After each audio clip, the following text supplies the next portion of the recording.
Bonjour, bonjour, bienvenue à toutes et à tous à la ferme, bienvenue sur Cocotte TV. Aujourd'hui, nouvelle présentation produit qui porte sur un SSD et vous allez découvrir un petit peu l'envers du décor en même temps de nos tests, puisque de temps en temps nous recevons des produits exclusivement dédiés à la presse sans emballage avec ce petit type d'étiquette Sample Not for Sales. À l'intérieur de cette boîte, nous avons donc le SSD P-SSD2S120G3-BLK.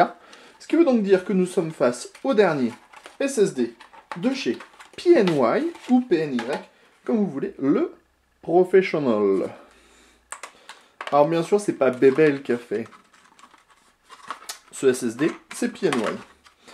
Le SSD, vous le voyez, il arrive dans un sarcophage d'aluminium, plutôt classique. On a une étiquette qui présente un petit peu les caractéristiques, mais qui n'apprend pas grand-chose au passage. Et derrière, on retrouve donc ce même sarcophage d'aluminium, le tout avec une couleur gris anthracite assez sympathique et une laser cut tout le long du SSD. Ici, on retrouve les connecteurs, SATA pour l'alimentation, SATA pour les données. On va donc ouvrir le SSD, vous le savez, c'est une petite habitude, on se permet cette petite folie, puisque nous, la garantie ne nous intéresse pas du tout, étant donné que le SSD repartira probablement chez un de nos confrères.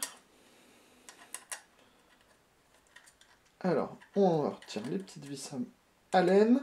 C'est toujours ce qui est le plus pratique, les vis à laine pour nous, puisqu'il faut retrouver à chaque fois la vis à laine que l'on utilise uniquement de temps en temps, avec les SSD PNY donc, et les SSD de chez Crucial. On allait dire les SSD cruciaux, non.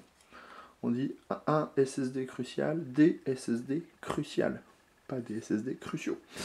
Une fois qu'on a retiré donc les petits morceaux de PCB, les petits morceaux d'aluminium, on se retrouve avec le PCB que voici, que voilà, PCB vert, qui dispose d'un côté des puces MLC 25 nanomètres de type synchrone en provenance de chez Intel et qui porte la référence, attention, vous êtes prêts, 29F16B16MC1. Et de l'autre côté, on a le contrôleur. Les puces, pour une taille totale de 120 Go, on a donc 8 puces de 16 Go.